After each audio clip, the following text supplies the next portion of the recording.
नमस्कार। मनसे अध्यक्ष राज ठाकरे यांनी मुख्यमंत्री देवेंद्र फडणवीस यांना उद्देशून एक सविस्तर खुलं पत्र लिहित राज्यातील सध्याच्या राजकीय वातावरणावर तीव्र शब्दात नाराजी व्यक्त केली आहे। या पत्रात राज ठाकरे यांनी केंद्रातील सत्ताधाऱ्यांमध्ये सत्तेचा माज वाढल्याची भावना देशभरातील जनतेमध्ये असल्याचा दावा करत त्याच प्रवृत्तीचा संसर्ग आता महाराष्ट्रालाही झाला आहे का असा थेट सवाल मुख्यमंत्री देवेंद्र फडणवीस यांना केला आहे। महाराष्ट्राची राजकीय परंपरा, विचारांची संस्कृती आणि सभ्य राजकारणाची ओळख देशभर होती, मात्र गेल्या काही वर्षात ही प्रतिमा बदलत चालल्याची खंत व्यक्त करत महाराष्ट्राची तुलना काही मागास राजकीय संस्कृती असलेल्या राज्यांशी होऊ लागल्याचं त्यांनी म्हटलं आहे।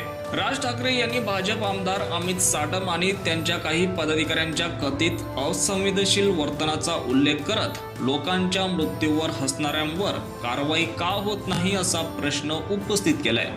अशा घटनांवर मुख्यमंत्री मौन बाळगत असल्यामुळे सत्ताधारी नेते अधिक बेफाम होत असल्याचा आरोपही त्यांनी केलाय। मुख्यमंत्री देवेंद्र फडणवीस यांच्याबद्दल महाराष्ट्रात सुसंस्कृत आणि संवेदनशील नेता अशी प्रतिमा होती, मात्र अशा घटनांवर त्यांच्याकडून कोणतीही ठाम भूमिका दिसत नसल्याने त्या प्रतिमेवरच आता प्रश्नचिन्ह निर्माण होत असल्याचं राज ठाकरे यांनी त्यांच्या पत्रात म्हटलं आहे।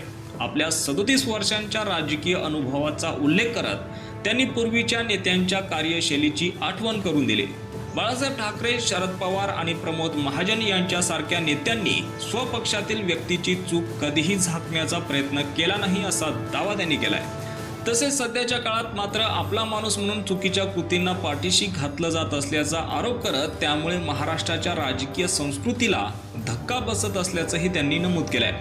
पत्राच्या शेवटी राज ठाकरे यांनी मुख्यमंत्री म्हणून देवेंद्र फडणवीस यांना स्पष्ट भूमिका घेण्याची अपेक्षा व्यक्त केली आहे, अन्यथा त्यांच्या मौनामुळे चुकीच्या प्रवृत्तींना बळ मिळेल आणि महाराष्ट्राच्या राजकारणात चुकीचे पायंडे पडतील असा इशाराही त्यांनी दिलाय। दरम्यान या पत्रानंतर राज्याच्या राजकीय वर्तुळात नव्या चर्चेला तोंड फुटण्याची शक्यता व्यक्त केली जात आहे। या पत्रावर मुख्यमंत्री देवेंद्र फडणवीस किंवा भारतीय जनता पक्षाकडून काय प्रतिक्रिया येते याकडे आता सर्वांचं लक्ष लागलं आहे। याबाबत तुम्हाला काय वाटतं? तुमची प्रतिक्रिया कॉमेंट सेक्शनमध्ये नक्की कळवा। धन्यवाद।